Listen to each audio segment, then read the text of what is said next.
We live in an age obsessed with speed, shortcuts, and quick fixes. Everywhere you turn, the world promises instant results, overnight transformations, and rapid success. Yet the same cycle repeats.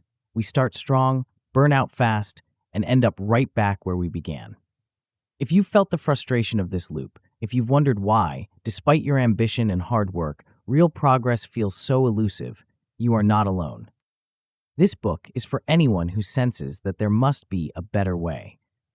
Maybe you've tried to make changes in your life, whether at work, in your health, or in your relationships, only to slip back into old habits when things get hard or boring. Maybe you're tired of feeling stuck, jumping from one new idea to the next, always hoping the next thing will finally work. Slow power is a new approach.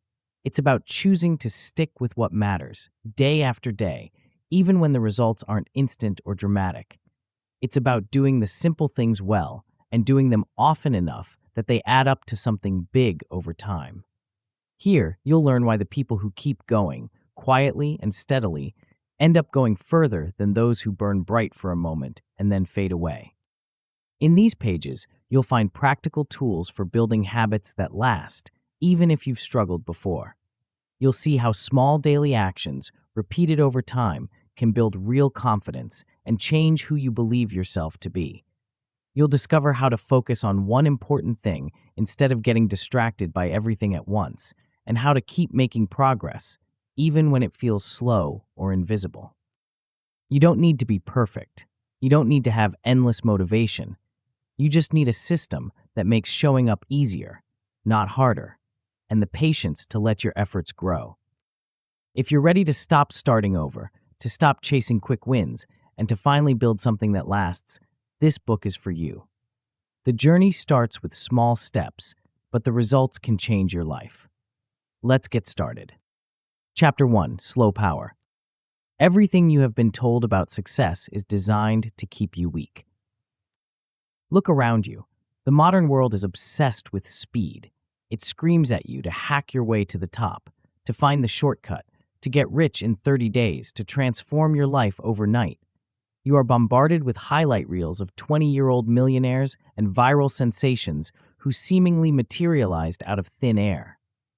This culture has convinced you that if you aren't winning immediately, you are failing. It has sold you the lie that intensity is the only metric that matters. But there is a reason why the men who chase speed eventually crash. They are building on sand. They are addicted to the dopamine hit of the start, but they have no stomach for the stay. If you are reading this, you likely feel a gnawing frustration in your gut. You are capable. You are ambitious. You have started a dozen projects, launched new habits, or sworn to learn new skills, only to find yourself back at square one 6 months later. You know the pattern. You get excited, you buy the gear, you announce your plans, and you sprint. For 2 weeks, you are on fire. Then, life happens. You miss a day. The results don't show up instantly. The excitement fades, replaced by a heavy, familiar boredom. So you quit, you reset, you look for the next shiny object, hoping this time it will be different. It won't be different until you change your operating system. You are here because you are tired of being fragile. You are tired of the cycle of resets that leaves you with nothing but regret and a resume full of half-finished experiments.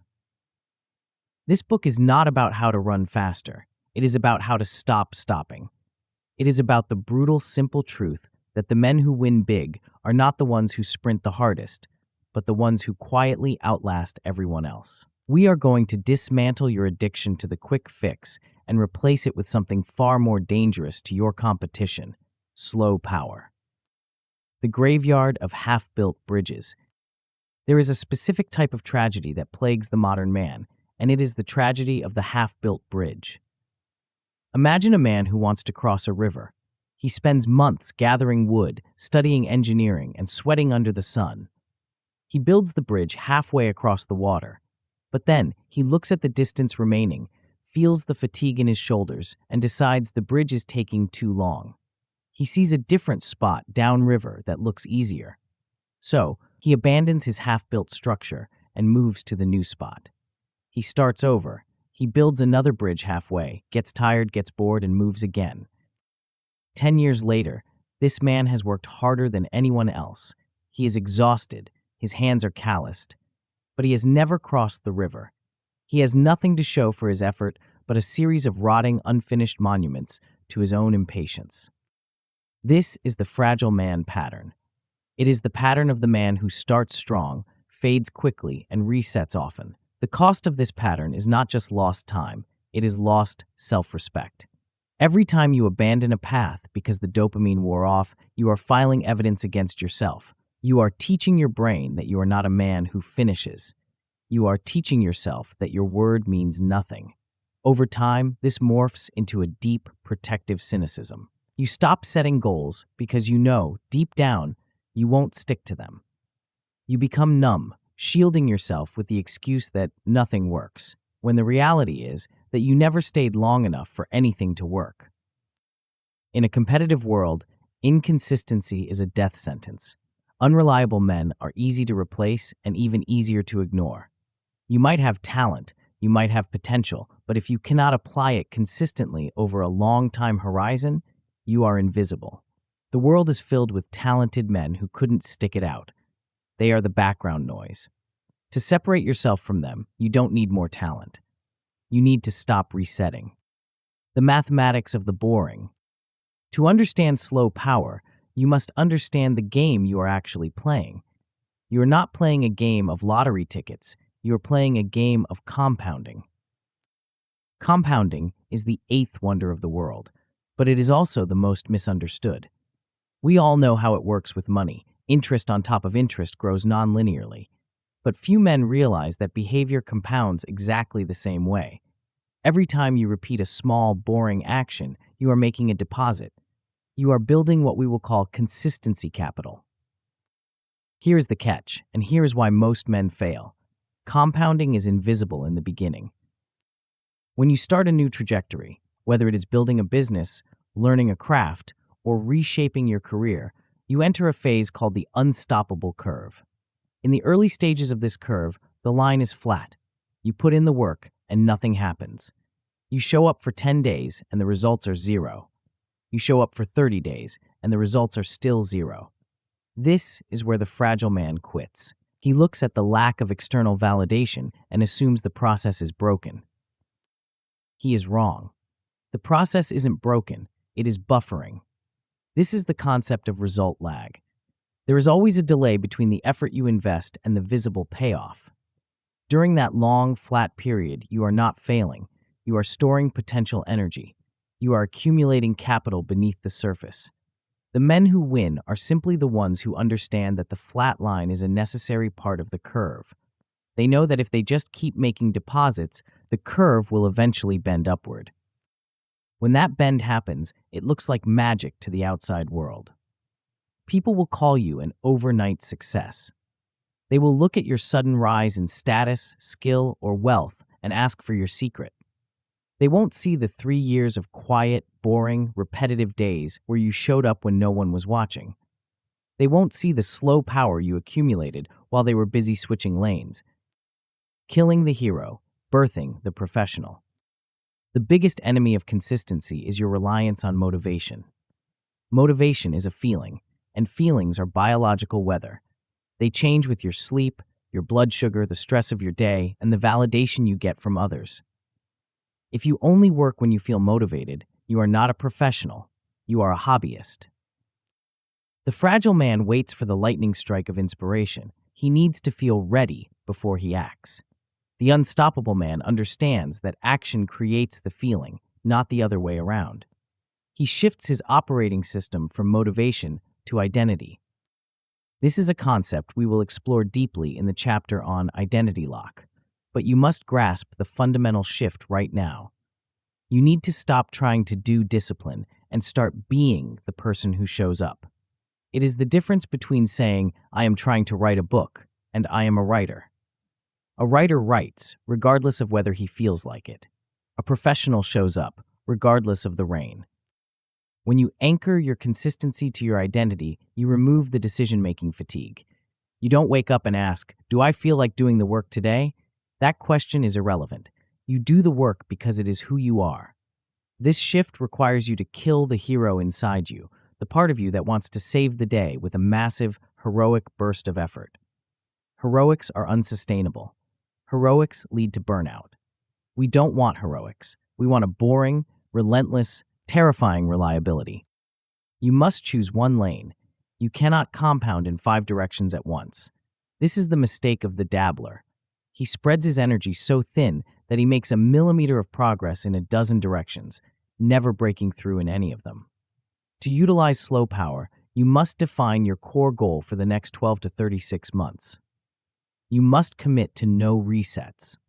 You must decide that for this season of your life, you are going to be the man who stays in this specific arena until the compounding curve bends. The quiet monopoly of reliability. If you follow the path laid out in this book, something profound will happen to your reputation. In a world of flakes, the man who does what he says he will do becomes a unicorn. Reliability is the ultimate currency. When you practice process-first thinking, ignoring the shiny outcomes to obsess over the daily execution, people begin to notice. You become a stabilizing force. Bosses, partners, and clients stop worrying about whether you will deliver. They know that if you said it, it is as good as done. This reputation for follow-through attracts opportunities that the erratic genius never sees. Trust is the lubricant of success, and consistency is the generator of trust. But the external rewards are secondary to the internal shift. As you stack days, weeks, and months of uninterrupted execution, you develop a deep, quiet confidence. It is not the loud, hollow arrogance of the man who is faking it. It is the heavy, grounded confidence of a man who knows his own resume. You stop fearing difficult challenges because you know you have the sustainable fire to outlast the difficulty. Consider the greats in any field. Look at an investor like Warren Buffett or an athlete like Kobe Bryant. We worship their highlights, but we ignore their boredom tolerance. Buffett didn't get rich by day trading. He got rich by holding positions for decades when everyone else was panicking. Bryant didn't become a legend by only practicing when the cameras were on. He became a legend by doing the same drills thousands of times in an empty gym. They understood that the overnight success is a myth sold to consumers. Producers know that mastery is just a pile of small, correct actions stacked over a lifetime. The fork in the road. You are standing at a fork in the road. To the left is the path you have always taken. It is the path of the fragile man. It is seductive. It promises quick wins, exciting new beginnings, and the thrill of the hack. It tells you that you can have it all without the grind. But you know where that path leads. It leads to the graveyard of half-built bridges. It leads to a decade from now, looking back with the bitter taste of potential that was never realized. It leads to being a man who talks a big game but has no receipts to back it up. To the right is the path of slow power. It is unglamorous. It is steep. It requires you to embrace strategic patience and to find glory in the mundane. It demands that you kill your addiction to instant gratification. It asks you to be the tortoise in a world of hares, knowing full well that the tortoise is the one who actually crosses the finish line. This path is not for everyone. Most men will read the title of this book, nod their heads, and then go back to scrolling for the next secret trick. They will choose to remain fragile. But you can choose to be different. You can choose to become the man who quietly outlasts them all. You can choose to trade the cheap high of the start for the deep satisfaction of the finish. You can decide right now that you are done with resets. You are done with excuses. You are ready to build something that stands the test of time. The system you are about to learn is not a magic pill. It is a blueprint for a fortress. We will build it brick by brick, starting with how you view your own effort. We are going to take your desire for success and channel it into a vessel that can actually hold it. But before we can build the fortress, we need to gather the raw materials. You need to understand that consistency is not just a behavior. It is an asset class. It is something you accumulate, something you hoard, and something you invest. Most men treat their effort like pocket change, spending it on whatever catches their eye. You are going to learn to treat it like wealth. The first step is to open your account. Before we continue, make sure to subscribe to Grow to the Top and activate notifications to receive more self-improvement tips that will supercharge your growth. And make sure to give this video a thumbs up and share it with your friends. It really helps the channel grow. Thank you for your support. Chapter 2, Consistency Capital. Imagine you are standing in front of a slot machine. You have a pocket full of coins, your time, your energy, your focus. You feed the machine, pull the lever, and wait. Nothing. You pull again. Nothing. You get frustrated, kick the machine, and walk away to find a different game. This is how most men treat their effort. They treat it like a gamble. They want the jackpot, and they want it now. When the payout doesn't come immediately, they assume the game is rigged or that they are just unlucky. But you're not a gambler. You are an investor. The fundamental mistake you have been making is viewing your daily actions as expenses. You think of a workout, a writing session, or a sales call as something you spend energy on. You view it as a cost. This perspective is wrong. Every time you show up and do the work, you are not spending, you are depositing. You are putting equity into a high-yield account that the rest of the world ignores. We are going to change your relationship with effort. We are going to stop looking for the lottery ticket and start building what I call consistency capital. The only currency that matters. Talent is cheap. The world is overflowing with talented men who are broke, frustrated, and invisible. Intelligence is common. There are geniuses on every street corner who cannot finish a single project. If talent and intelligence were the primary drivers of success, the smartest and most gifted men would always win. They don't. The men who win are the ones with the deepest pockets of consistency capital. Think of this capital as a stockpile of trust, skill, and capacity that you accumulate silently over time. When you do the work on a day when you feel tired, you make a deposit. When you finish a task instead of procrastinating, you make a deposit. At first, the account balance looks pathetic. You have 10 days of work logged. It feels insignificant. You look at the rich guys, the ones with the viral hits or the massive exits, and you feel poor. But here is the secret that the impatient man never learns. Consistency capital compounds. Just like money in an interest-bearing account, your actions grow non-linearly. The first 100 deposits barely move the needle. You are sweating, grinding, and seeing almost no return. This is where 99% of your competition drops out. They withdraw their meager savings and leave. But if you stay, if you keep depositing, the compound interest kicks in. Your skills don't just add up, they multiply. Your reputation doesn't just grow, it solidifies into concrete. This is your competitive advantage. Most people are operating on a paycheck-to-paycheck mentality with their effort. They work hard for a week, see no result, and quit. They have zero capital. By simply refusing to stop depositing, you create a gap between you and them that eventually becomes impossible to close. They can't catch you because they can't replicate the 3 years of daily deposits you have banked. Stop spending, start banking. To build this wealth, you must first stop diversifying your portfolio into oblivion. You need to define your main account. A common trap for the ambitious man is the desire to be everything at once. You want to launch the business, learn a new language, train for a triathlon, and write a novel all in the same month. This is financial suicide for your energy. When you spread your deposits across 10 different accounts, none of them reach the threshold for compounding. You end up with 10 empty accounts instead of one overflowing vault. You must choose one primary lane. This is the account where you will make your daily deposits. It might be your career, a specific craft, or a business venture. Everything else is secondary. Everything else gets the leftovers. This sounds restrictive, but it is actually liberating. It gives you a clear directive for the day. Did I make my deposit in the main account? If the answer is yes, the day was a success. If the answer is no, you are sliding backward. You need to move from vague intentions to hard numbers. You cannot manage a bank account by feeling like you have money, and you cannot build consistency capital by feeling like you worked hard. You need to track it. You need a ledger. This isn't about obsessing over data.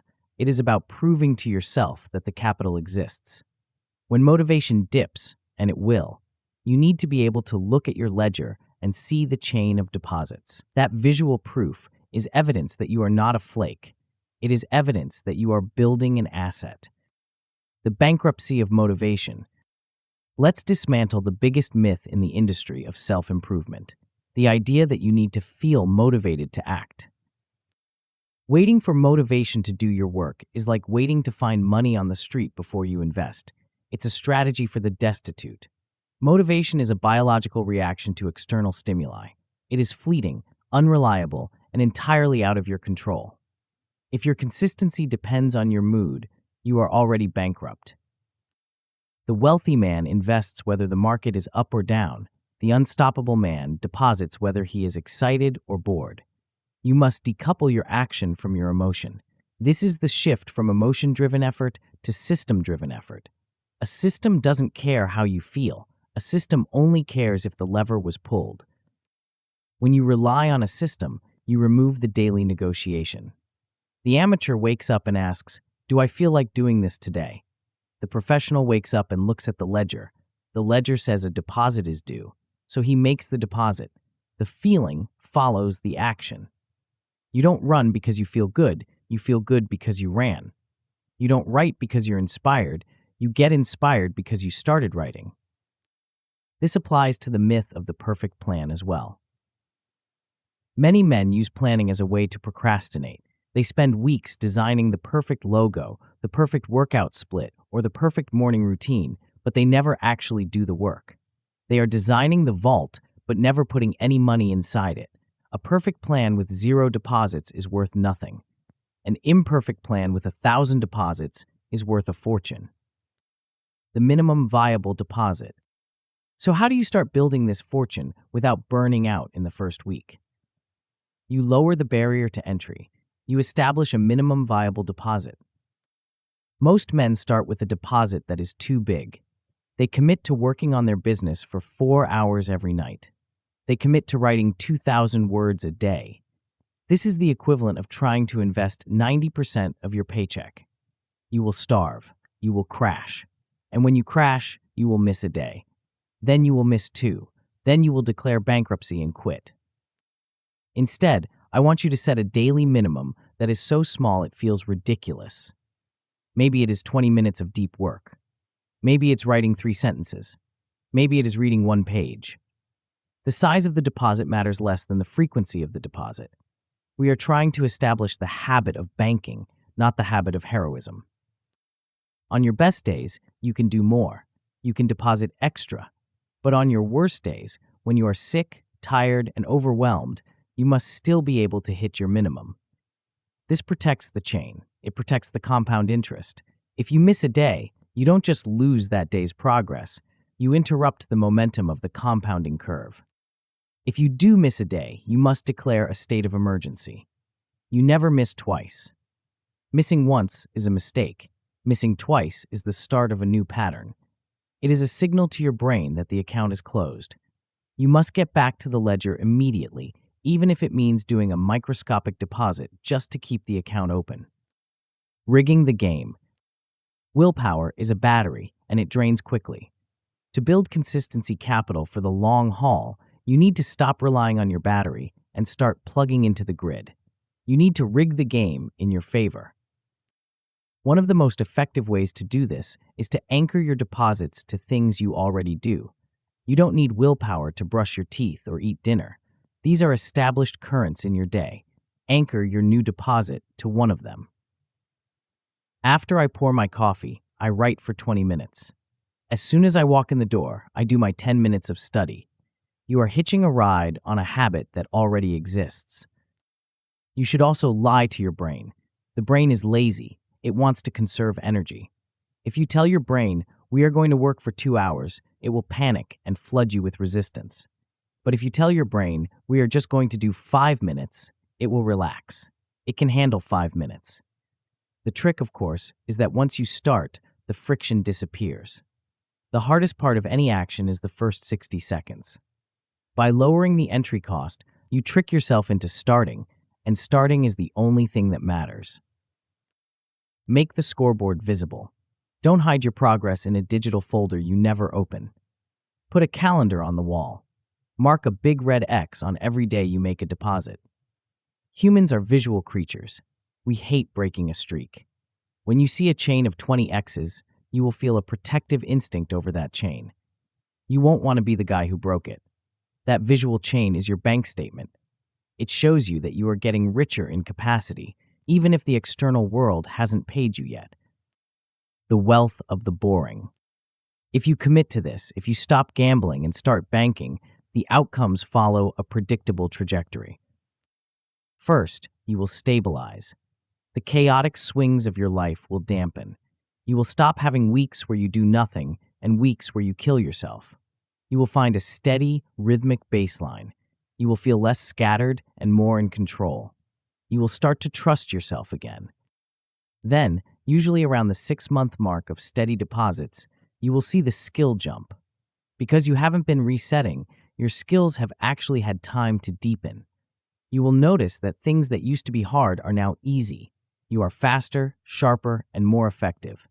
People will start to ask you how you got so good. They will think you found a shortcut.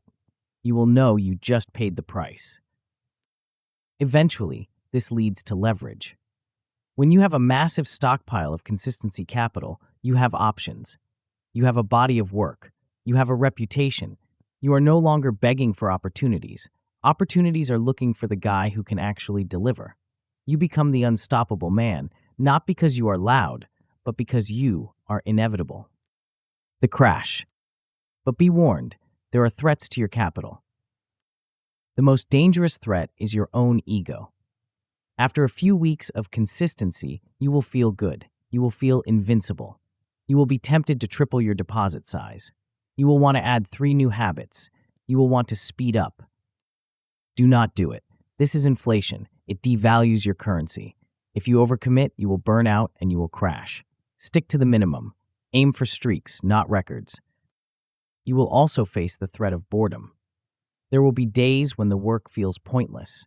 You will wonder why you are doing this. You will see a new, shiny opportunity that looks much more exciting than your boring daily deposit. This is the siren song of the reset. It is trying to lure you back to the starting line. When this happens, look at your ledger. Look at the capital you have built. Do not throw it away for a cheap thrill. However, there is a deeper problem. You can build the bank, you can fill the vault with gold, and you can track every penny. But a bank is only as secure as the person holding the keys. If you still see yourself as a gambler, eventually you will find a way to blow the money. You can force yourself to make deposits for a while using willpower and tricks, but if your internal operating system contradicts your actions, the system will collapse. To make consistency capital permanent, you have to change something fundamental. You have to change the lock on the vault. You have to stop acting like a consistent man and actually become him. The next step isn't about what you do, it's about who you are. Chapter 3, Identity Lock. You are a liar. I don't say that to insult you. I say it because it is the only logical explanation for your past. How many times have you looked yourself in the mirror and promised, with genuine emotion, that you were going to change? You swore that this time was different. You swore you would write the book, build the business, or master the skill. You meant it. You felt the conviction in your chest. And then 3 weeks later, you stopped. Why? Were you lying then, or are you lying now? The answer is uncomfortable. You were telling the truth about your desire, but you were lying about your nature. You were trying to force a behavior that contradicted who you believe you are. You were a man who sees himself as inconsistent, trying to act like a man who is consistent. You were fighting a war against your own operating system, and the operating system always wins. Most men think the solution to inconsistency is more willpower. They think they need to grit their teeth harder. But willpower is a finite resource. It is a muscle that gets tired. Identity, however, is infinite. Identity is not something you do. It is something you are. You don't need willpower to be who you are. You just are. If you want to stop resetting and start compounding, you have to stop trying to do discipline. You have to undergo a fundamental shift in how you perceive yourself. You need to install an identity lock. The invisible script running your life. Human beings have a desperate biological need for internal consistency. We need our actions to match our self-image. When they don't, we experience a psychological pain called cognitive dissonance.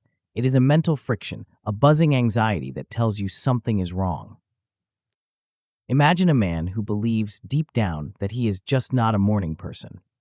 If he tries to wake up at 5 a.m. to work on his craft, his brain screams at him. Every cell in his body resists. He might do it for a few days using brute force, but the tension is unbearable. His action, waking up early, is fighting his identity. I am a night owl, lazy. Eventually, the tension snaps the rubber band. He sleeps in. And the moment he sleeps in, he feels a wave of relief. Why? Because his action finally matches his identity again. He has returned to equilibrium. Now, consider the opposite. Imagine a man who believes with absolute certainty, I am an athlete. If this man misses a workout, he doesn't feel relief. He feels agitation. He feels off. His skin crawls. He feels the cognitive dissonance not when he does the work, but when he misses the work. He will go to the gym at midnight if he has to, just to resolve the tension and get back in alignment with who he is. This is the state of identity lock. It is the point where not doing the work becomes more painful than doing it. The reason you have failed in the past is that you were trying to change your output without changing your software. You were trying to borrow the habits of a high performer while keeping the identity of a slacker. You were wearing a costume. Eventually, the costume gets heavy and you take it off. To achieve slow power, the behavior cannot be a costume. It must become your skin. The ballot box of the soul. So how do you change your identity? You can't just stand in front of a mirror and chant affirmations. Your brain is too smart for that. It knows you're bluffing. You cannot think your way into a new way of acting, but you can act your way into a new way of thinking. View every action you take as a vote. Every time you choose the easy path, you cast a vote for the identity of the fragile man. Every time you procrastinate, you cast a vote for the identity of the dreamer who never executes. Over the years, you have cast thousands of votes for these identities. That is why they feel so strong. That is why I'm just lazy feels like a fact. It isn't a fact, it's just an election result. But the polls are still open. To install an identity lock, you need to start casting votes for the new man. This connects directly to the consistency capital we discussed in the previous chapter. Those small daily deposits are not just building a result, they are proving a point. When you sit down to work for 20 minutes, even though you are tired, you are casting a vote that says, I am the man who shows up. The first time you do it, your brain will doubt you. It will say, no, you're not. You're the guy who quits. But then you do it again tomorrow, another vote, and the next day, another vote. Slowly, the pile of votes for the new identity starts to grow. The cognitive dissonance begins to shift. Your brain looks at the evidence, the undeniable reality of your actions, and it has to update its file on you. It starts to say, well, I guess we are the kind of person who does this. This is why the minimum viable deposit is so crucial. If you try to cast a massive vote, like working for 8 hours straight, you will likely fail, and that failure becomes a vote for your old identity. But if you cast a small, undeniable vote, you win. You don't need a landslide victory immediately, you just need to start swinging the election. The language of the unstoppable. As you begin to cast these votes, you must also audit your language. The words you use to describe yourself are the code you are writing into your own psyche. Most men use the language of obligation.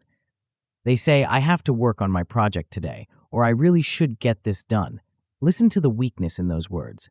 Have to implies you are being forced against your will. Should implies you probably won't. This is the language of a victim, not a master. The unstoppable man uses the language of identity. He uses because statements. I am doing this deep work session because I am a writer. I am turning off my phone because I am a focused professional. When you frame the action as a logical consequence of who you are, you remove the debate. You aren't deciding whether to do it, you are simply acting out your nature. You must also be ruthless with the self-sabotage that masquerades as humility. How often do you joke about being a mess or a disaster? You might think you are being self-deprecating or funny, but your subconscious mind doesn't have a sense of humor. It takes everything literally. If you constantly tell people, "I'm terrible with time management," you are giving your brain a direct command to be terrible with time management. You are reinforcing the very identity lock you are trying to break. Stop it. You don't have to walk around bragging, but you must stop insulting yourself. If you struggle with consistency, don't say "I'm inconsistent." Say, "I am currently building the skill of consistency." Speak about your struggle as a temporary state, not a permanent trait. The imposter syndrome gateway. There is a phase in this process that feels terrible, and I want to warn you about it so you don't retreat when it hits. It is the imposter phase. When you first start applying identity lock, when you start saying, "I am a professional," and casting your small votes, you will feel like a fraud. You will feel like a kid wearing his father's suit. Your old friends might look at you with skepticism. Your own internal critic will laugh at you. "Who do you think you are?" it will sneer. "You're just pretending." Good, you should feel like an imposter. Feeling like an imposter is a sign that you are expanding. It means you have stepped into a room that is bigger than your current self-perception. The only people who never feel like imposters are the ones who never change. You must be willing to sit in that discomfort. You must be willing to be the man who is faking it for a little while. But here's the difference between a fake and a builder. The fake has no intention of becoming the thing he pretends to be. You do. You are not pretending to be consistent to fool others. You are practicing consistency to rewire yourself. This is how you rebuild self-trust. You have broken promises to yourself for years. You have taught yourself that your word is garbage. The only way to fix that relationship is the same way you fix a relationship with a friend you betrayed. You show up. You make a small promise, and you keep it. You make another small promise, and you keep it. You don't make big, flashy promises. You just quietly, boringly keep your word. Over time, the imposter feeling fades, replaced by a solid, quiet knowledge. I said I would do it, and I did it. That is the foundation of slow power. Designing the new man. Now, we need to make this concrete. You need an identity statement. This is not a paragraph. It is not a vision board. It is a single, sharp sentence that defines who you are in your chosen lane. It follows a simple structure. I am the man who core behavior in chosen lane. It might be, I am the man who writes 500 words every morning, no matter what. It might be, I am the man who never misses a scheduled client call. It might be, I am the man who studies his craft for 30 minutes every night. Notice the specificity. It isn't "I am a hard worker." That is too vague. Your brain can wiggle out of that. It needs to be binary. Did you write the words? Yes or no. Did you study? Yes or no. Write this statement down. Look at it. Does it scare you a little? It should. It should feel like a standard you have to stretch to reach. Once you have it, this sentence becomes your filter. When you are tired and want to skip the work, you ask yourself, what would the man in this sentence do? The answer is always obvious. The man in the sentence would do the work. So you do the work. Not because you feel like it, but because you refuse to make a liar out of that sentence. You refuse to cast a vote for the old you. The environment of belief. Finally, you must understand that your identity is fluid, and it takes the shape of the container it is in. If you are trying to build the identity of a focused, high-performing man, but you surround yourself with people who celebrate mediocrity, you are fighting a losing battle. We are social creatures. We look to our tribe to tell us what is normal. If your tribe believes that trying hard is uncool or that ambition is a waste of time, their doubts will seep into your pores. They will act as identity anchors, holding you in your old spot. You need identity mirrors. You need to be around people, or consume the work of people, who reflect the identity you are trying to build. When you see others who have normalized the behavior you want, it stops feeling impossible and starts feeling expected. If you want to be a writer, read about the daily routines of prolific authors.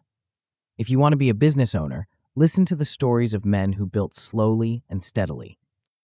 Let their normality become your normality. The trap of the scoreboard.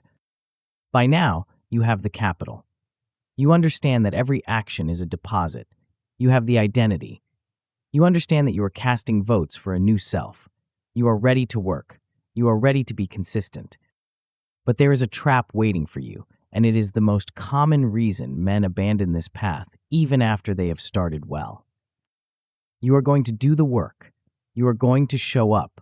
You are going to be the man who stays. And then you are going to make a fatal error. You are going to look at the results.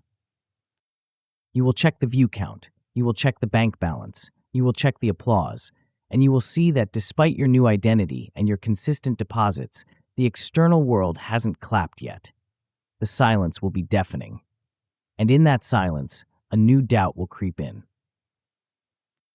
You will think, I'm doing everything right. Why isn't it working?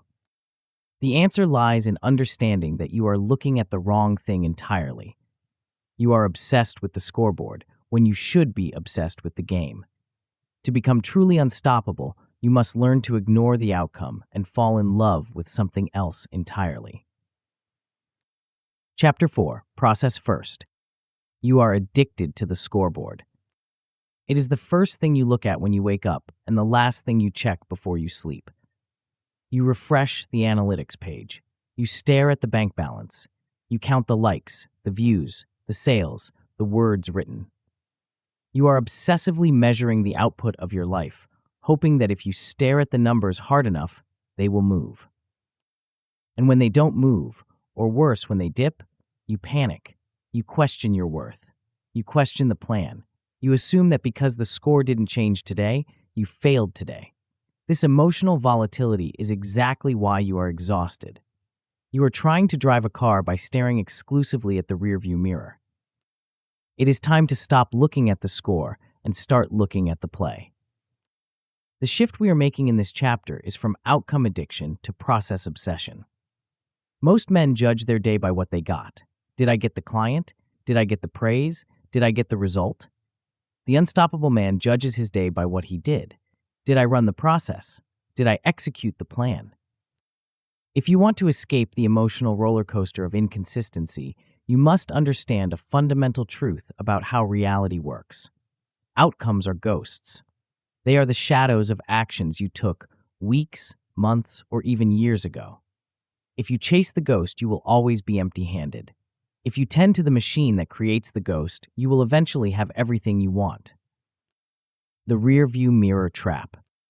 In the world of performance, there are two types of metrics: lagging indicators and leading indicators. An outcome is a lagging indicator.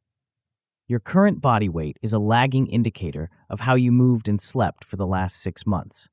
Your bank balance is a lagging indicator of the value you created and the offers you made 90 days ago. The problem is that these indicators arrive late. There is a time gap, a lag between the work and the evidence of the work. When you obsess over lagging indicators, you are reacting to the past. If the number is low today, feeling bad about it is useless because the actions that caused that number happened weeks ago. Conversely, you might have had an incredible week of work, perfect focus, high intensity, 0 distractions, but the scoreboard hasn't updated yet. If you judge yourself by the scoreboard, you will feel like a failure precisely when you are succeeding. This is why you quit. You put in the effort, the lagging indicator didn't move, and you decided the effort was wasted. Process is a leading indicator. It is the only thing happening in real time. It is the number of calls made, the hours of deep work completed, the pages written, the reps performed. These are predictive.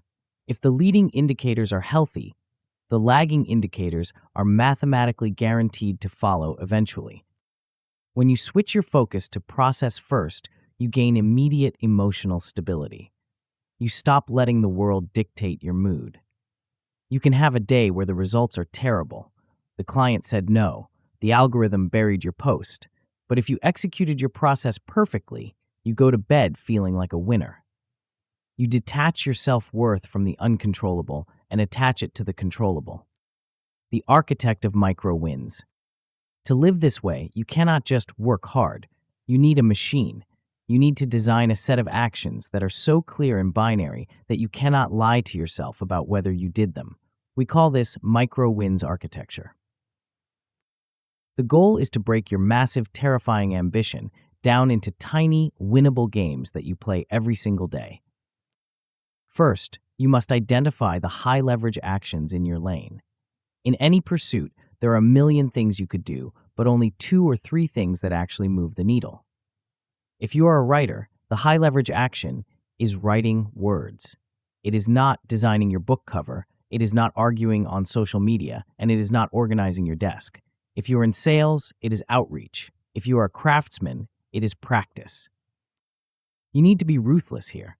Most of what you call work is actually procrastination disguised as productivity. It is administrative fluff designed to make you feel busy without exposing you to the risk of failure. Strip it away.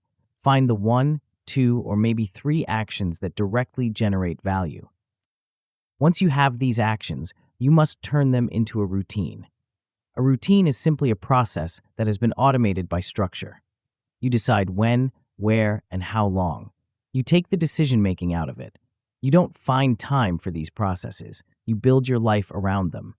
They are the big rocks in the jar. Everything else is just sand. Finally, you measure them with a binary metric. Did I do it? Yes or no? There is no I kind of did it. There is no I thought about it. There is no partial credit in slow power. You either ran the process or you didn't. This binary clarity is painful at first, but it is the only way to build true accountability. When you can look at a checklist and see a row of yes checks, you build a fortress of evidence that you are on the right path, regardless of what the scoreboard says. The myth of the magician. There is a pervasive myth that structure kills creativity and that process destroys freedom. You hear this from the amateurs who believe that high performers are magicians who just wing it on talent and inspiration.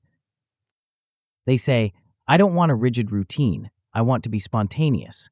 I want to visualize my success and let it flow. This is a lie. Visualization without process is just daydreaming. It is a drug. You sit on your couch, close your eyes, and imagine the applause. Your brain gives you a hit of dopamine as if you actually achieved something, and then you open your eyes and you are exactly where you were before. Visualization is a tool to support process, not to replace it. You visualize the work, not just the trophy. The truth is that process creates freedom.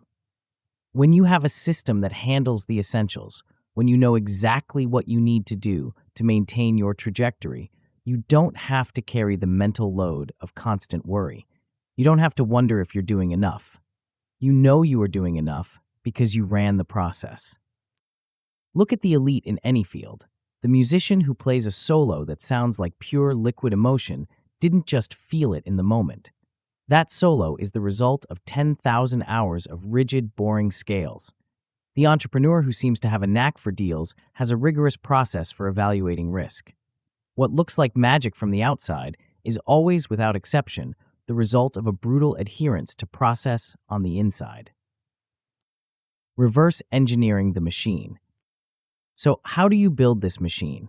You start at the end and work backward. Look at the outcome you defined in Chapter 1. Now, ask yourself, what are the metrics that reflect progress toward this? If you want to write a book, the metric is words written. If you want to build a client base, the metric might be proposals sent. Now go one step further. What is the daily action that drives that metric?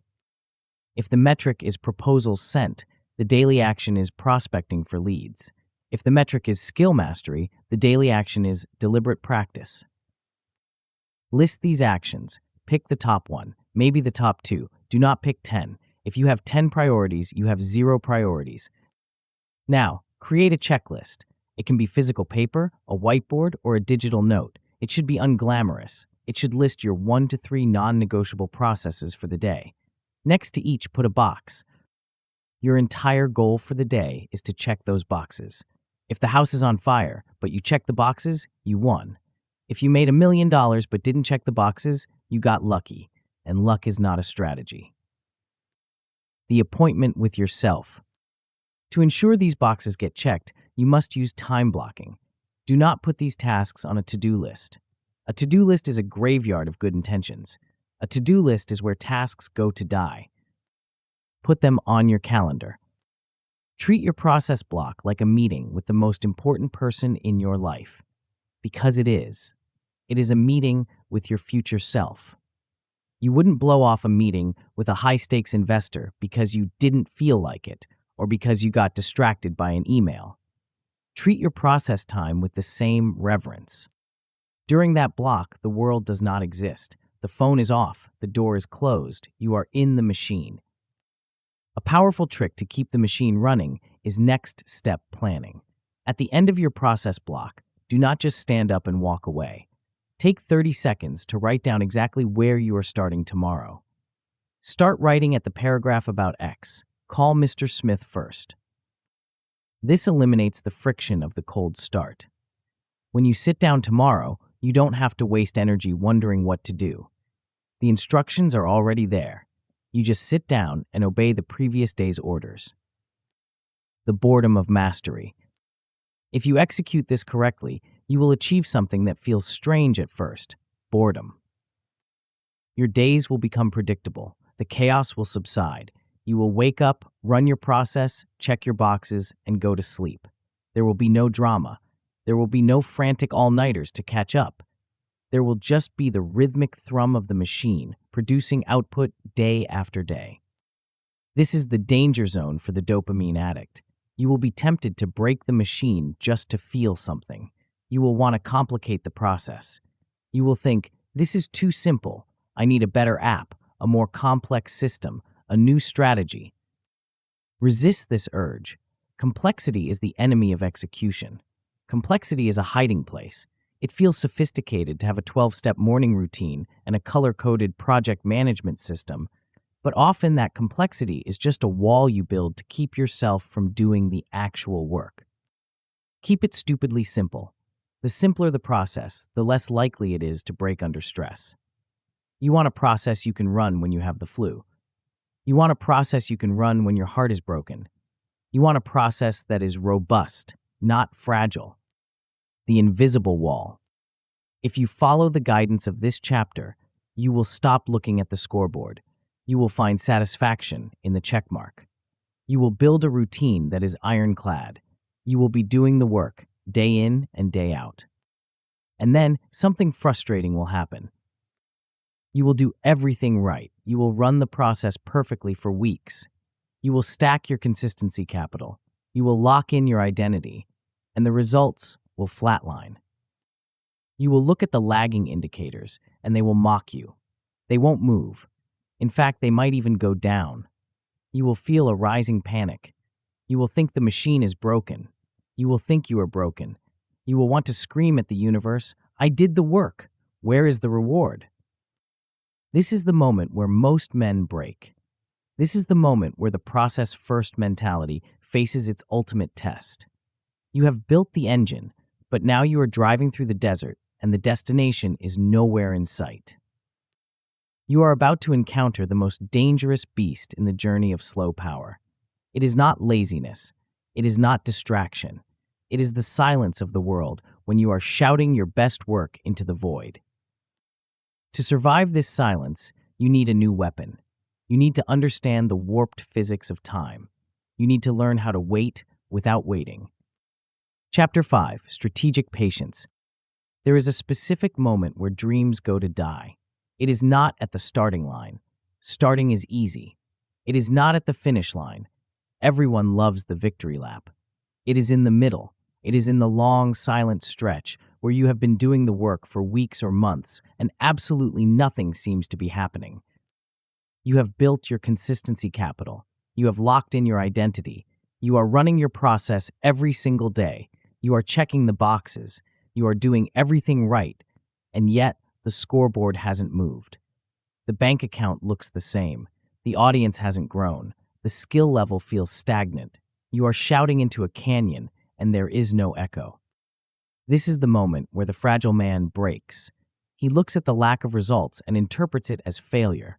He thinks, this isn't working. He panics. He changes the plan, or worse, he quits entirely. He walks away right before the miracle happens. You are going to learn to do the opposite. You are going to learn how to survive the silence. You are going to learn that this silence is not a sign that you are broken. It is a sign that you are building. This is the discipline of strategic patience. The great filter. The reason so few men become unstoppable is not because they lack talent or drive. It is because they do not understand the physics of progress. We are taught from a young age that effort is linear. You study for an hour, you learn a chapter, you work for a day, you get paid for a day. We expect a vending machine universe. Put the coin in, get the candy out immediately. But meaningful success does not work like a vending machine. It works like agriculture. You plant the seed, you water the soil, you remove the weeds. You do this for weeks, and for a long time, the surface of the soil looks exactly the same as it did before you started. If you were to judge your progress by what you can see, you would assume you are wasting your time. This phenomenon is called result lag. It is the unavoidable time gap between the effort you invest and the visible reward you receive. Result lag is the great filter. It is the mechanism that separates the dabblers from the dominators. The dabbler interprets the lag as a personal rejection. He thinks, I'm not good enough, or this strategy is flawed. He lets the silence destroy his confidence. The unstoppable man, however, anticipates the lag. He knows that the delay is structural, not personal. He knows that while the surface is still, the root system is expanding deep underground. When you understand result lag, you stop making desperate moves. You stop changing your strategy every 3 weeks just because you haven't gone viral or become rich yet. You realize that the silence is not an enemy to be feared, but a period to be exploited. While your competition is freaking out and resetting, you are calmly watering the soil, knowing that the sprout is inevitable. The lie of the straight line. If you were to graph the trajectory of an unstoppable man, it would not look like a straight line going up and to the right. It would look like the unstoppable curve. The unstoppable curve is terrifying to the uninitiated. It begins with a long, flat line that hugs the bottom of the graph. This is the valley of disappointment. This is where you are putting in maximum effort for minimum visible return. You are working harder than you ever have, and your results are barely registering. This flat line can last for months. In some crafts, it can last for years. This is where the concept of overnight success comes from. The world only sees the end of the curve. They see the moment the line suddenly shoots vertical. They see the bestseller, the championship, the acquisition. They don't see the 3 years of flatlining that preceded it. They don't see the writers like J.K. Rowling or the entrepreneurs like Elon Musk existing in the flatline, looking like failures to the outside world, yet refusing to move. You are likely somewhere on that flat line right now. You are in the accumulation phase. You are stacking deposits of consistency capital that haven't compounded yet. The danger is that you will misread the geometry of your own life. You will think that because the line is flat, you are standing still. You are not standing still. You are compressing a spring. Every rep, every session, every day you show up during the flat line adds tension to that spring. The longer the flat line, the more violent the eventual release. The men who quit during the flat line release all that tension for nothing. They walk away, leaving potential energy on the table. Strategic patience is the ability to keep compressing the spring when your arms are tired, trusting that the physics of compounding will eventually take over. The illusion of the dead end. One of the most painful experiences in this journey is the plateau. You will hit periods where, despite your best efforts, you stop improving. Your numbers freeze. Your skills seem to cap out. It feels like you have hit a wall. The amateur hates the plateau. He fights it. He tries to force his way through it with intensity, and when that fails, he assumes he has reached his genetic limit. The master loves the plateau. He understands that a plateau is not a dead end, it is a loading zone. When you are learning a complex skill or building a complex system, your brain and your business need time to consolidate. You are taking in new data, new patterns, and new stress. If you kept growing linearly forever, you would break. The plateau is your system's way of saying, hold on, let me stabilize this new level before we go higher. During a plateau, your external results might be flat, but your internal efficiency is skyrocketing. You are doing the same work with less effort. You are refining the neural pathways. You are smoothing out the friction. This is why you must stop judging your day by the outcome. If you are in a plateau, the outcome will be boring. But if you look at the process, you will see that you're becoming sharper, faster, and more consistent. Reframing the plateau as a training camp rather than a prison changes everything. It allows you to relax into the work. It allows you to focus on quality rather than panic. You stop asking, are we there yet? And start asking, am I refining the craft? Mapping the void. You cannot rely on vague hope to get you through the lag. You need a map. You need to intellectualize the timeline so that your emotions don't hijack the car. I want you to build a lag map for your current lane. Look at your primary goal. Now look at the reality of that industry or skill. How long does it actually take to become dominant? If you're starting a business, the lag might be 2 years. If you're building a physique, the lag might be 6 months. Write these timelines down. Create a contract with yourself that says, I expect nothing visible for the first X months. This map is your shield. When you are 3 months in and you feel like a failure, you look at the map. The map says, you are here. You are supposed to be here. This is the flat line. It neutralizes the panic. It turns the unknown void into a known territory. You must also change how you track your wins. If you only track external wins, money, applause, status, you will starve during the lag.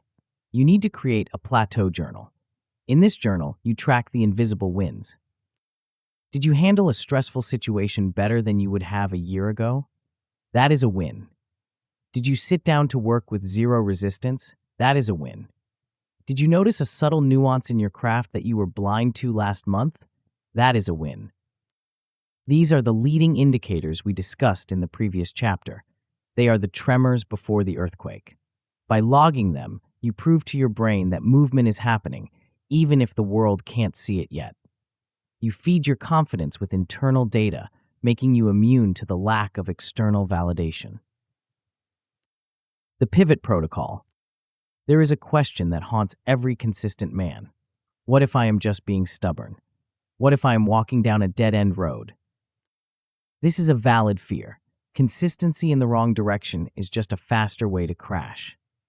But the problem is that most men decide to pivot based on pain, not data. They have a bad week, they feel discouraged, and they decide the strategy is broken. They change course to relieve their anxiety. This is emotional flailing, not strategic pivoting. Strategic patience requires you to set rules for when you are allowed to quit or change direction. You must separate the decision from the mood. You need a pivot protocol.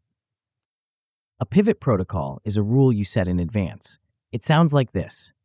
I will execute this strategy for 6 months without questioning it. On the first day of the 7th month, I will look at the data and decide whether continue or pivot. During those 6 months, you are a soldier.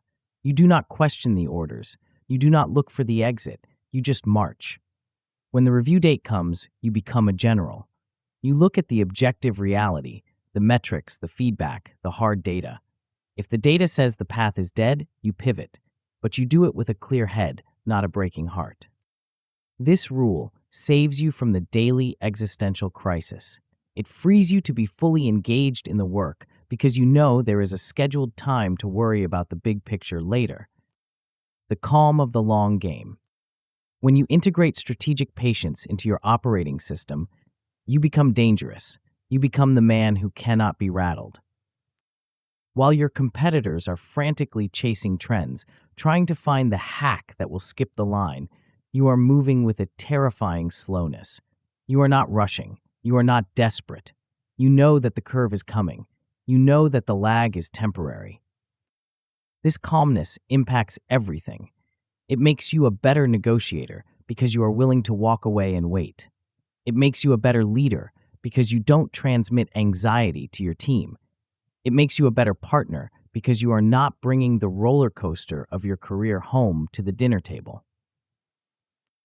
You begin to view time differently. You stop seeing it as an enemy that is running out. You start seeing it as an ally that is compounding your efforts. You realize that if you just stay on the path, if you just keep making the deposits, the math will eventually work in your favor. But there is a trap. You can have the discipline. You can have the identity. You can have the patience to endure the silence.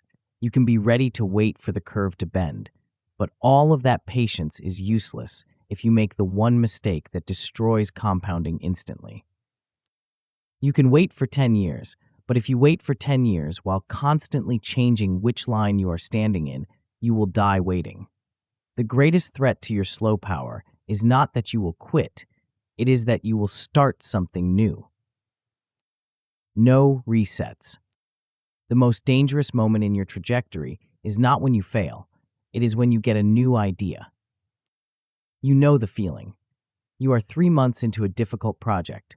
The initial excitement has worn off. The work has become a grind. The results are lagging, and you are deep in the valley of the plateau. Then suddenly, lightning strikes. You see a new opportunity, a new business model, a new skill that promises to be the future, a new path that looks smoother, faster, and more exciting than the muddy road you are currently walking. Your brain floods with dopamine. You imagine the possibilities. You tell yourself that this new thing is the one. You convince yourself that your current path was just a learning experience, a stepping stone, or a mistake. So you pack up your tools, abandon the half-built structure you've been laboring over, and move to the new lot. You start digging a new foundation. You feel energized again. You feel productive. But you are not productive. You are committing suicide by restart. This is the addiction to the blank slate. It is the belief that the start is where the magic happens. But the start is not where the magic happens. The start is where the noise happens. The magic happens in the depth. The magic happens in the compounding. And every time you reset, you murder your compounding. You have likely spent the last decade digging 20 holes that are 1 foot deep. You have worked yourself to exhaustion, yet you have hit no water. You have nothing to show for your sweat, but a landscape scarred with abandoned beginnings.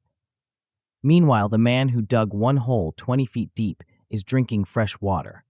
He didn't work harder than you. He just refused to move. We are going to put an end to this cycle. We are going to implement a rule that will feel restrictive at first, but will eventually become the source of your greatest freedom. The rule is simple: no resets. The mathematics of the reset. To understand why resetting is so destructive, you have to look at the math of compounding again. Compounding is backloaded. The massive gains, the exponential curve, only happen at the end of a long period of continuity. Imagine you have a snowball. You are rolling it down a very long hill. For the first 100 yards, the snowball is small. It picks up snow slowly. It takes effort to push it, but as it gets bigger, its surface area increases. It picks up more snow with every revolution. By the time it reaches the bottom of the hill, it is an avalanche, crushing everything in its path. Now, imagine the man who loves resets. He pushes the snowball for 50 yards. It's getting a little heavy. He looks over and sees a better hill. He stops, leaves his snowball there to melt, walks over to the new hill, packs a fresh handful of snow, and starts over. He does this every 50 yards. He is always pushing. He is always sweating, but he never creates an avalanche. He spends his entire life pushing a fist-sized ball of snow at the top of the hill. This is the trend hopper trap. Every time you switch lanes, you reset your consistency capital to 0. You reset your reputation to 0. You reset your skill, compounding to 0. You might carry over some general wisdom, but the specific leverage you were building is gone. You are trading a potential avalanche for a fresh handful of snow, over and over again. The cost of this is not just lost time, it is opportunity cost. Every time you say yes to a new path, You are screaming no to the depth you could have achieved on the old path. You are abandoning the interest payments right before they were about to hit your account. The cult of the generalist. Society loves to tell you that you should be a Renaissance man. It tells you to diversify. It tells you to have 7 streams of income before you have even built one. It tells you that variety is safety. This is a lie designed to keep you average. In the real world, the market does not pay for average. It does not pay for pretty good. It pays for scary good. It pays for depth. Think about the people who are truly unstoppable in their fields. Think about Warren Buffett. He didn't jump from stocks to crypto to real estate flipping to e-commerce dropshipping. He picked one lane, value investing, and he stayed in it for 80 years. He rode the same snowball down the same hill for a lifetime. Think about Lionel Messi. He didn't try to become a professional tennis player when he had a bad season. He refined a very narrow set of skills with a soccer ball until he was untouchable. Depth is leverage. When you stay in a lane for years, you develop nuances that the dabbler can't even see.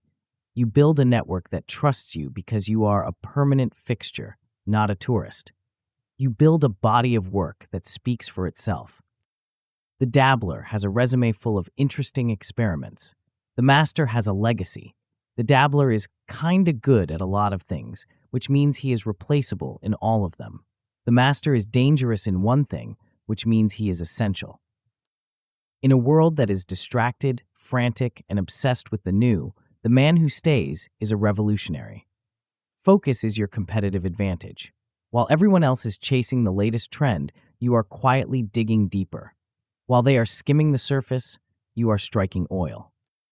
The boredom filter. So why do we reset? Why is it so hard to stay? Usually, it is because we hit the boredom barrier. We confuse boredom with a signal that we are on the wrong path. We think that if we were truly passionate, or if this was truly our destiny, it would feel exciting all the time. This is a childish view of mastery. Boredom is not a sign that you should quit. Boredom is a filter. It is the gatekeeper that protects the elite levels of success from the tourists. If it were exciting all the time, everyone would do it. The fact that it is boring is exactly why it is valuable.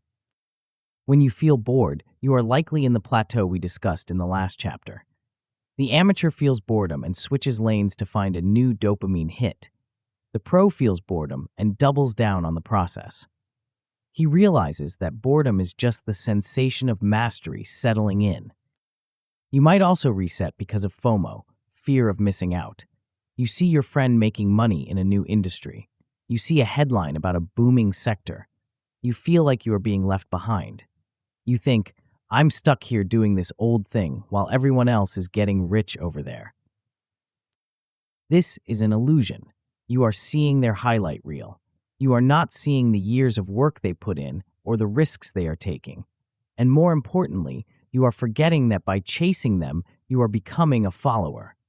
The unstoppable man does not follow trends. He anchors himself in his lane and lets the world come to him. The parking lot protocol. To stop the cycle of resets, you need a system to handle new ideas. You are an ambitious man. You will always have new ideas. Your brain is a problem-solving machine. We don't want to kill your creativity, but we must quarantine it so it doesn't infect your focus. You need to declare your primary lane. This is a contract you sign with yourself. You state clearly, for the next 12 to 36 months, my primary focus is X. This is your main account. This is where 80% of your energy goes. This is the snowball you are pushing. Then you need to implement the parking lot protocol. When a new, shiny idea hits you, a new business idea, a new hobby, a new project, you do not act on it. You do not buy the domain name. You do not start the Instagram page. You do not tell your friends. You write it down in a specific list called the parking lot, and then you apply a mandatory 30-day delay. You tell yourself, this is a great idea. I will review it in 30 days. If it is still a hell yes in 30 days, I will consider how to fit it in without breaking my primary lane. If the excitement has faded, I will delete it. you will find that 90% of your life-changing ideas die in the parking lot. The dopamine wears off, and you realize it was just a distraction. The parking lot saves you from yourself. It allows you to capture the idea without letting it derail your compounding. The hell yes or no. When you review your parking lot, or when you are presented with any new opportunity, you must use a ruthless filter. It is either a hell yes or it is a no. There is no maybe. There is no, I'll try it and see. Maybe is a leak in your boat. Maybe drains your energy and clutters your mind. If an opportunity does not make you jump out of your chair, if it does not align perfectly with your primary lane, the answer is no. This applies to side projects as well. You are allowed to have hobbies. You are allowed to have side interests, but they must have strict boundaries. They cannot cannibalize the energy needed for your primary lane. If your side hustle is making you too tired to perform in your main career, the side hustle has to go. You cannot serve two masters.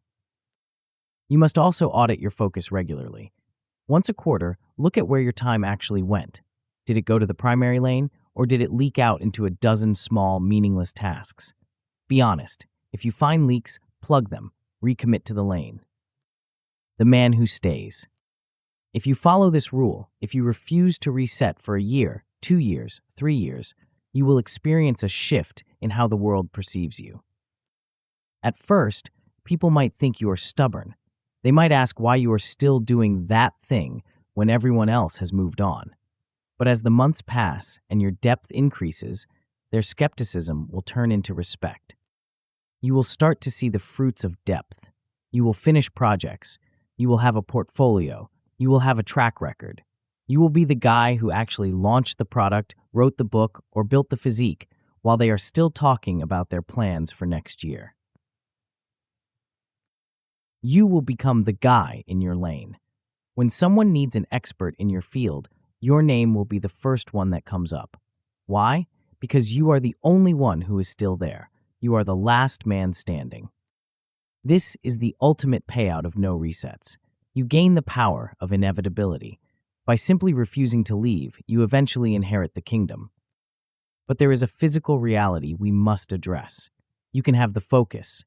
You can have the discipline to stay in the lane. You can have the parking lot protocol in place. But even the most focused man is a biological organism. You have limits. If you try to push that snowball with maximum intensity every single hour of every single day, your body will rebel. Your mind will shatter. You don't just need to stay in the lane.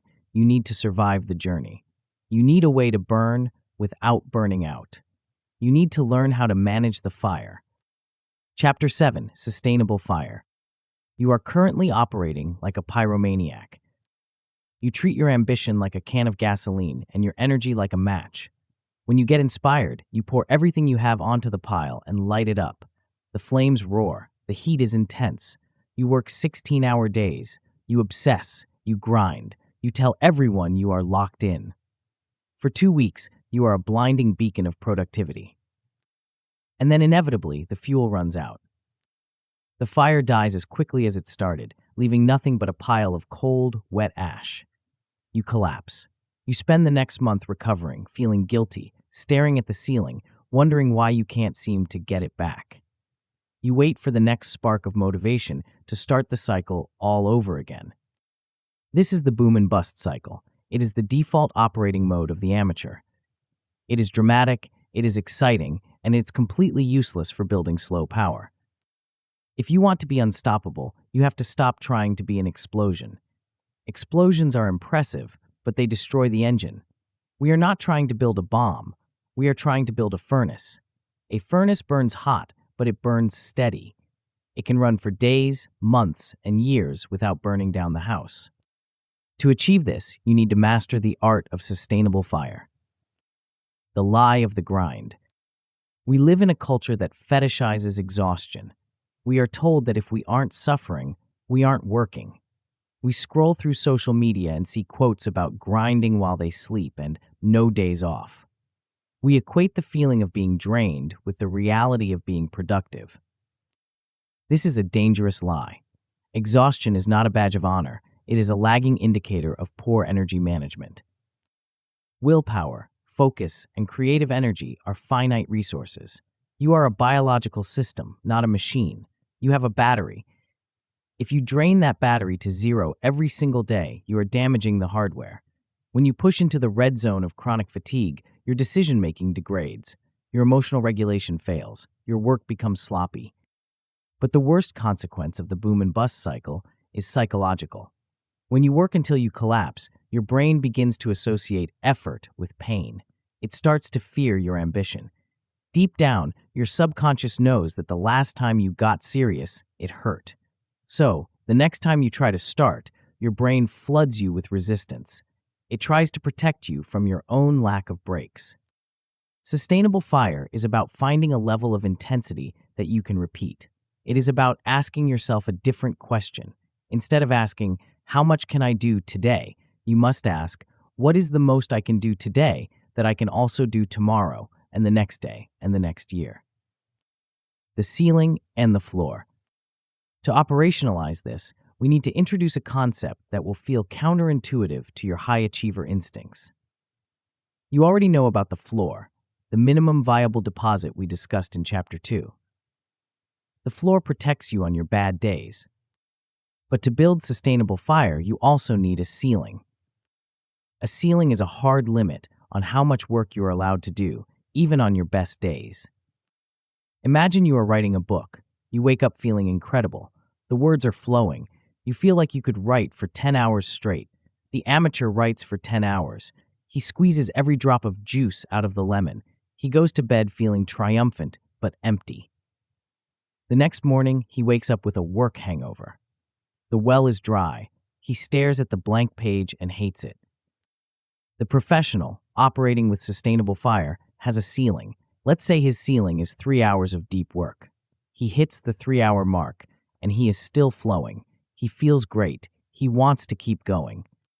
But he stops. He stops mid-sentence if he has to. He walks away from the desk while he still has energy in the tank. This requires immense discipline. It is harder to stop when you are winning than it is to start when you are losing. Why does he stop? Because he is not managing today. He is managing tomorrow. By leaving a little bit of fuel in the tank, he ensures that he wakes up the next morning with momentum. He is eager to get back to it. He hasn't traumatized his brain with exhaustion. You need to set a weekly ceiling and floor for your chosen lane. Define the maximum number of hours you will allow yourself to work. When you hit that number, you are done. Go live your life. Recover. Let the subconscious mind work on the problems in the background. This constraint forces you to be efficient during your work hours because you know you can't just throw endless time at the problem.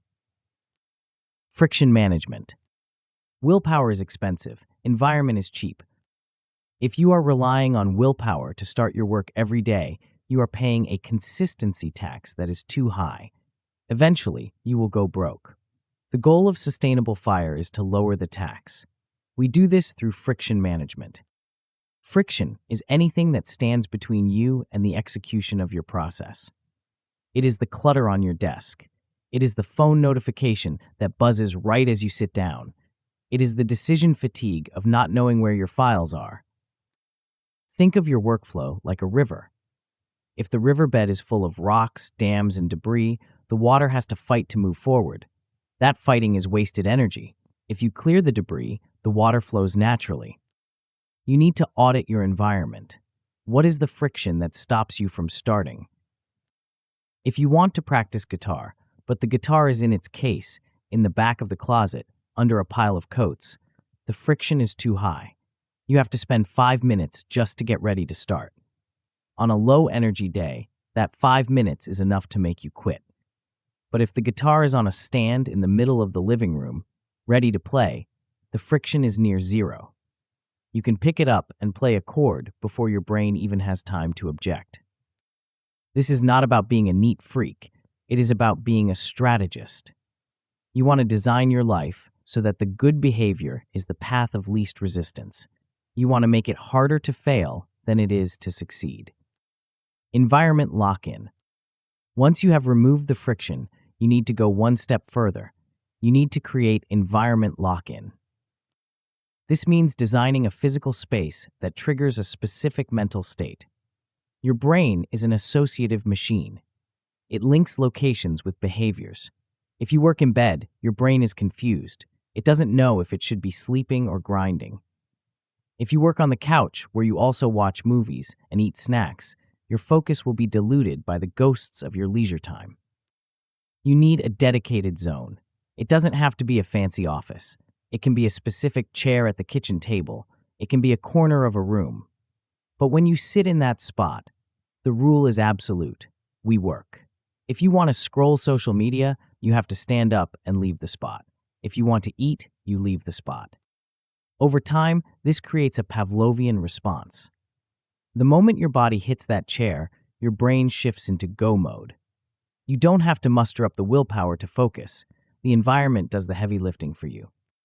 You can amplify this with rituals. A ritual is a small sequence of actions that signals the start of the work. It might be putting on a specific pair of noise-canceling headphones. It might be turning on a specific lamp. It might be pouring a glass of water and setting it to the left of your laptop. These small actions are the ignition key. They tell your nervous system that the transition is happening. We are leaving the world of distraction and entering the world of depth. The more you repeat the ritual, the more automatic the transition becomes. The art of the idle. There is a myth that real hustlers never rest. This is the philosophy of the amateur. The professional knows that rest is not the opposite of work. Rest is a part of the work. You cannot sustain a fire without oxygen. If you smother the wood, the fire dies. Recovery is the oxygen. But most men don't know how to recover. They confuse numbing with resting. When they are tired, they scroll through their phones for 3 hours. They binge-watch television until their eyes hurt. This is not rest. This is just low-quality stimulation. It keeps the brain in a state of passive consumption, which is still draining. True recovery is active. It is sleep. It is walking outside without headphones. It is staring at a wall. It is engaging in a hobby that uses a completely different part of your brain than your work does. If you want sustainable fire, you must protect your recovery as fiercely as you protect your work blocks. You must treat your sleep like a performance-enhancing drug, because it is. You must treat your downtime as a strategic necessity. If you feel guilty when you rest, you are still trapped in the boom and bust mindset. You are judging yourself by the minute, not by the decade. The man who rests properly today is the man who can show up fully tomorrow. The man who refuses to rest today is the man who will burn out next month. The danger of over-optimization. As you begin to implement these strategies, setting your ceiling, clearing friction, designing your space, you will face a subtle trap. It is the trap of productive procrastination. You will get obsessed with the setup. You will spend weeks researching the perfect desk, the perfect chair, the perfect lighting.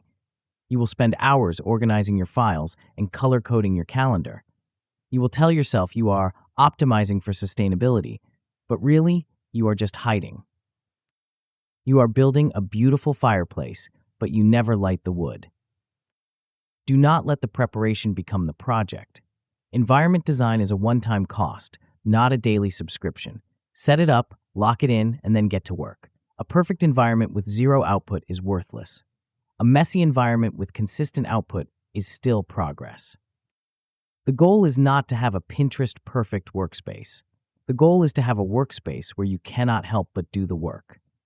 If you find yourself tweaking your system more than you're using it, stop.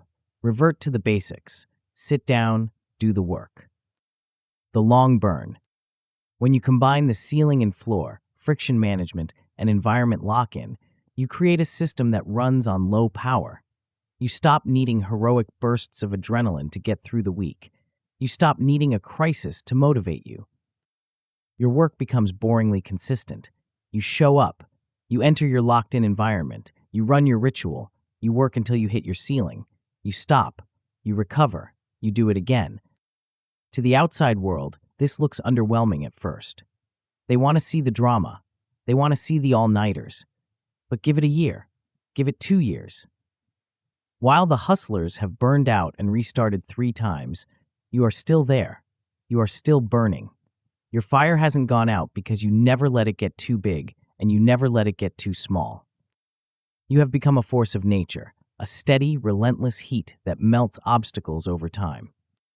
But now that you have the fire under control, we need to look at the horizon. We need to talk about what you are actually burning for.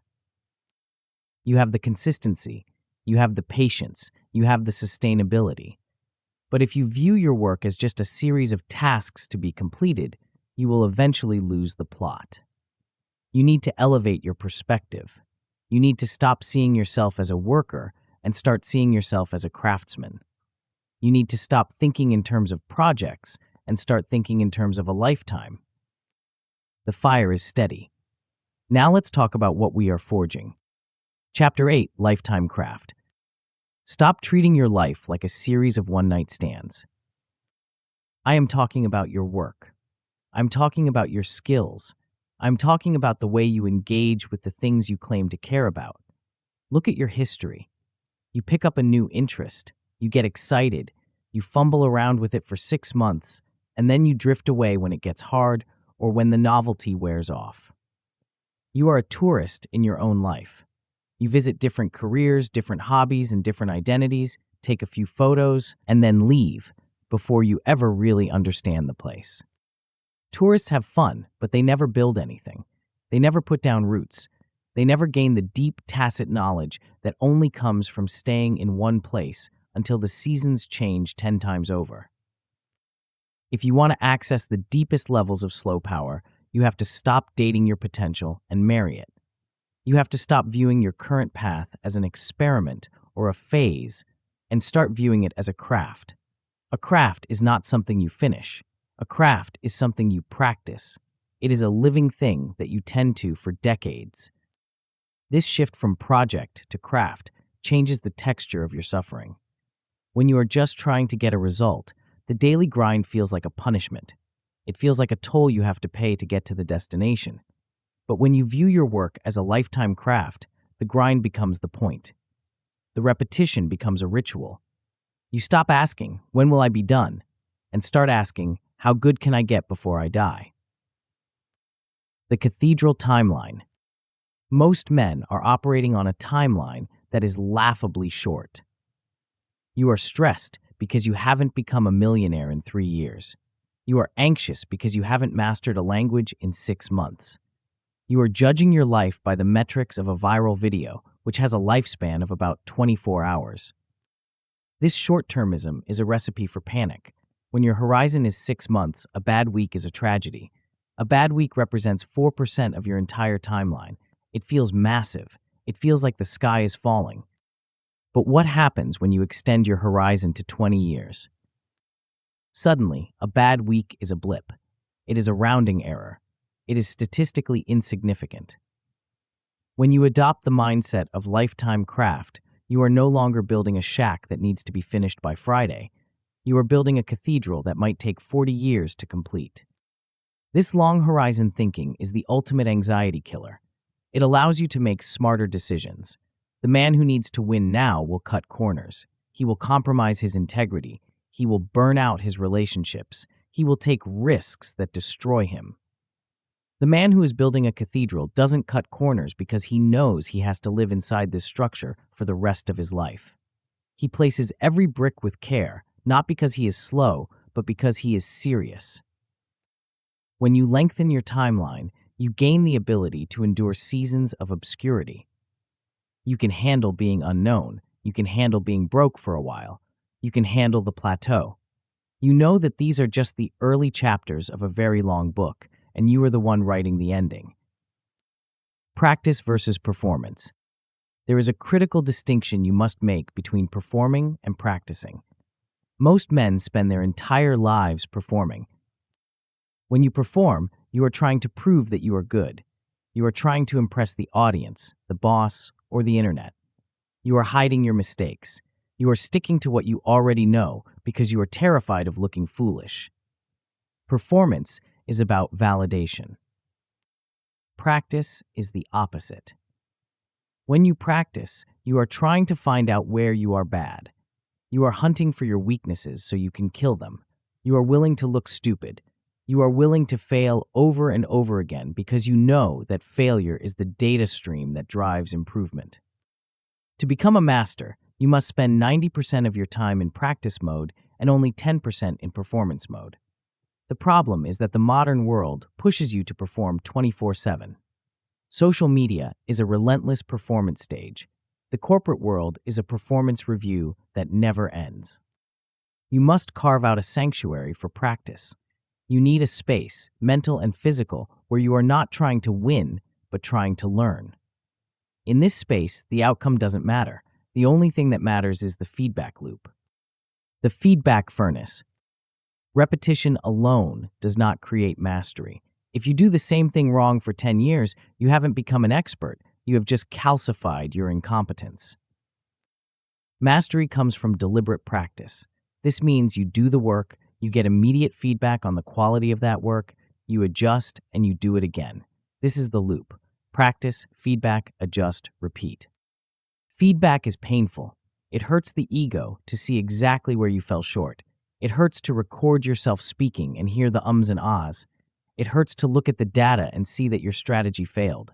But that pain is the fuel of the craft. You need to design feedback loops into your life. You cannot rely on your own delusional assessment of how you are doing. You need objective mirrors. This could be a mentor who tells you the brutal truth. It could be hard metrics that don't lie. It could be a craft log where you ruthlessly analyze your own sessions. Without feedback, you are drifting. With feedback, you are steering. The craftsman craves the critique because the critique is the map to the next level. He doesn't take it personally, he takes it professionally. He knows that the feedback is not an attack on his worth, it is an attack on his inefficiency. The myth of the too late. I can hear the objection forming in your mind. This sounds great, you think, but I'm 30 years old, or 40, or 50. I missed the boat. The prodigies started when they were 6. I can't compete with them. This is the voice of the coward seeking an exit. The idea that mastery is reserved for the young or the gifted is a myth designed to keep you on the couch. History is filled with men who started late and dominated because they stayed longer. The prodigy often burns out because he relies on talent and early praise. When the work gets hard, he crumbles. The late starter knows he has to work, so he builds a system that can sustain the load. If you are still breathing, you are still in the game. The only deadline that matters is the one on your tombstone. Until then, you have time to practice. You have time to improve. You have time to build a body of work that matters. Do not compare your chapter 1 to someone else's chapter 20. That is a recipe for misery. Compare your work today to your work yesterday.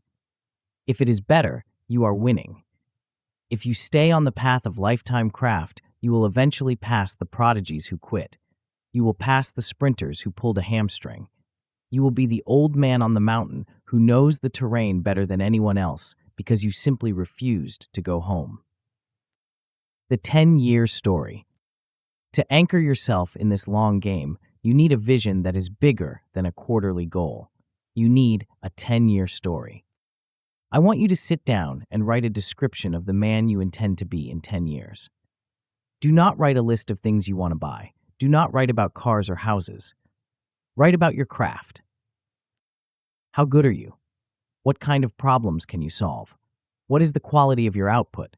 Who respects you? What is your reputation in your field? Make it vivid. Imagine the weight of the mastery you will carry. Imagine the ease with which you will execute tasks that currently feel impossible. This story is your North Star. When you are having a bad Tuesday, when the friction is high and the motivation is low, you read this story. You remind yourself that you are not working for today's paycheck.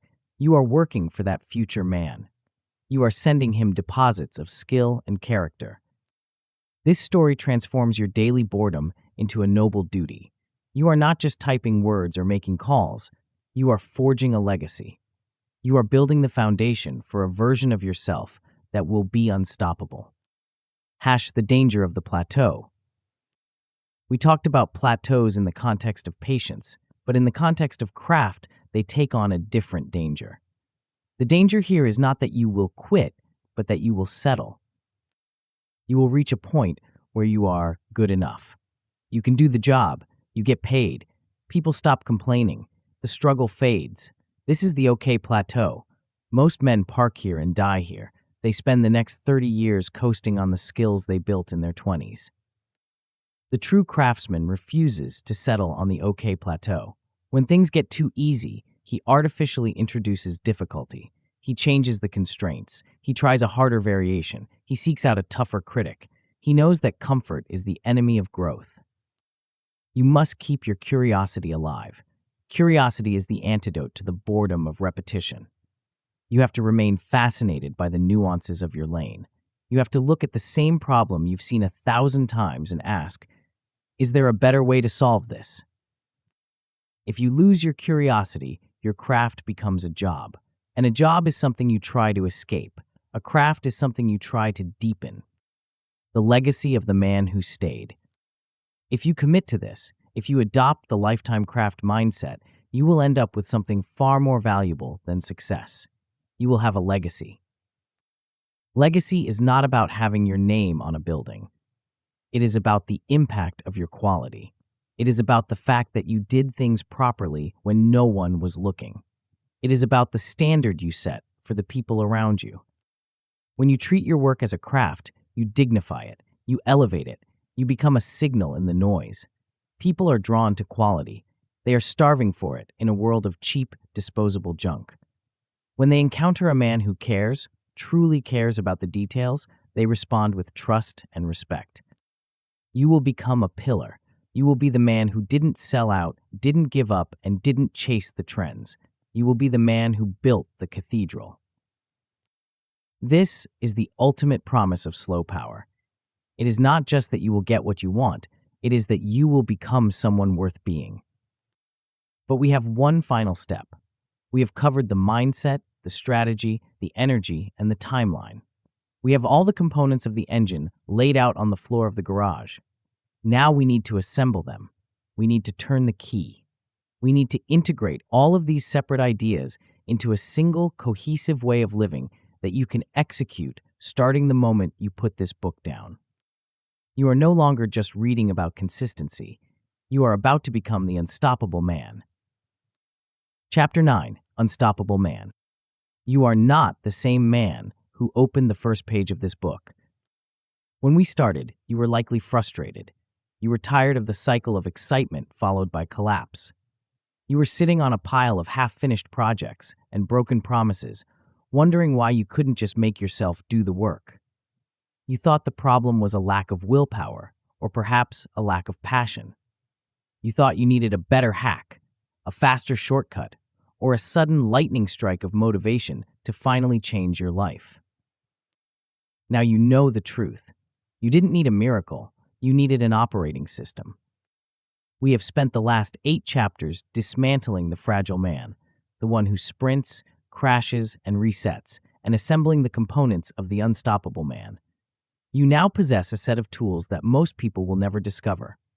You understand that consistency is not a moral virtue, it is an economic engine. You know that you are building an asset class called consistency capital, and that every boring, repetitive action is a deposit that compounds over time. You have learned to lock your identity, shifting from I'm trying to do this to this is who I am. You have learned to put process first, ignoring the scoreboard to focus on the machinery of execution. You have armed yourself with strategic patience, understanding that the silence of the plateau is not failure, but the necessary compression of the spring. You have committed to no resets, refusing to kill your compounding for the sake of novelty. You have learned to manage your energy with sustainable fire, and you have elevated your view to that of a lifetime craft. This is no longer just a theory, it is a complete integrated system. When these pieces lock together, they create a momentum that is impossible to stop. The death of drifting. The most immediate shift you will feel is a sense of profound relief. You are no longer waking up and wondering if you will be productive today. You are no longer at the mercy of your mood. The amateur wakes up and checks his emotional weather report to see if he can work. You wake up and check your process. This is true freedom. Freedom is not the absence of structure. Freedom is the absence of internal negotiation. Because you have installed this system, you are no longer drifting. Most men live reactively. They bounce from trend to trend, from crisis to crisis, pushed around by the winds of social media and peer pressure. They are passengers in their own lives. But you have taken the wheel. You have chosen a lane. You have defined your floor and your ceiling. You are designing your life with intent. This shift from passenger to driver changes your posture. You walk differently when you know exactly where you are going and exactly how you are going to get there. You stop looking for permission. You stop looking for validation. You simply execute the plan day after day with a quiet, terrifying certainty. The gravity of trust. As you live this way, you will notice a change in how the world treats you. Consistency creates gravity. People are naturally drawn to stability because stability is safe. In a world where everyone is flaking, ghosting, and pivoting, the man who stays is a lighthouse. Your friends, your family, and your colleagues will start to look at you differently. They will realize that your word is iron. If you say you will be there, you are there. If you say you will finish the project, it gets finished. This dependability is a superpower in relationships. Trust is not built on grand gestures. It is built on the accumulation of small, kept promises. By living the principles of slow power, you become a man who is safe to rely on. Your partner doesn't have to worry about your emotional volatility because you have mastered sustainable fire. Your team doesn't have to worry about you quitting when things get hard because you have mastered strategic patience. You become a stabilizing force in the chaos. You become the rock. And because you are grounded, you become easier to respect and easier to love. You are not bringing the drama of the boom and bust cycle into your home. You are bringing the calm of the long game. The man with receipts. For years, you may have felt like an imposter because your reality didn't match your ambition. You talked a big game, but you had nothing to show for it. That ends now. The unstoppable man does not deal in potential, he deals in proof. By following the path of slow power, you are building a body of work. You are stacking receipts. Every day you execute your process, you are creating evidence. Over months and years, this evidence accumulates into something undeniable. You will finish the book, you will launch the business, you will build the physique, you will master the skill. This body of work speaks for you. You won't have to tell people you are good. Your track record will scream it. You won't have to beg for opportunities. Opportunities will hunt you down because the world is desperate for people who actually finish things. This is the difference between the man who has great ideas and the man who has a legacy. Ideas are cheap. Execution is rare. You are becoming the man with the receipts, and that gives you a leverage that no amount of charisma can fake. The downhill slide. Here is the best news I can give you. It gets easier. Right now, at the beginning, consistency feels like heavy lifting. You are pushing the boulder up the hill. You are fighting your old neural pathways. You are fighting the friction of your old environment. But if you stay in the lane, the physics will flip. Habits become automatic. The behaviors that currently require willpower will eventually require zero effort. They will just be what you do. Your skills will compound, meaning you can achieve more result with less energy. Your reputation will snowball, meaning doors will open for you without you having to kick them down. This is the promise of the unstoppable curve. The flat line eventually bends upward. The struggle eventually turns into flow. The man who chooses consistency is not signing up for a lifetime of grinding. He is signing up for a lifetime of increasing leverage. You are doing the hard work now so that you can have the power later. The first brick. We are at the end of the book, but we are at the beginning of your work. You have the map. You have the compass. Now you have to take the step. Do not close this book and say, "That was interesting," and then go back to your old life. Do not let this be another shelf-help book that made you feel productive for a few hours but changed nothing. You need to act, and you need to act small. First, choose your lane. Do not overthink this. Look at your life and pick the one area where compounding will have the biggest impact over the next 12 to 36 months. Write it down. Make it a contract. I am the man who focuses on X. Second, define your floor. What is the minimum viable deposit you can make in that lane every single day? Make it so small you can't say no. 10 minutes, 200 words, one sales call. Write it down. Third, set up your tracker. Get a calendar, get a notebook, draw the grid. You need to see the chain. And then do the first rep. Do not wait for Monday. Do not wait for the new year. Do not wait until you feel ready. Do it now. Do it quietly. Do not post about it on social media. Do not announce your grand transformation to the world. The world doesn't care about your announcements. It cares about your results. The quiet start. Imagine yourself 5 years from today. Visualize that man. He is calmer than you. He is stronger than you. He is respected in his field. He has a body of work that makes him proud. He has relationships built on deep trust. He is unstoppable, not because he is frantic, but because he is inevitable. He is looking back at you right now. He is looking at this moment. He is waiting for you to make the decision that created him. He is waiting for you to stop looking for the magic pill and start laying the bricks. He knows that the only difference between his life and your life is the accumulation of boring, unsexy, consistent days. Most men will never meet that version of themselves. They will stay on the hamster wheel of quick wins and constant resets. They will chase the noise until they are old and full of regret. They will look for the secret until they die, never realizing that the secret was simply to stay. That is good news for you.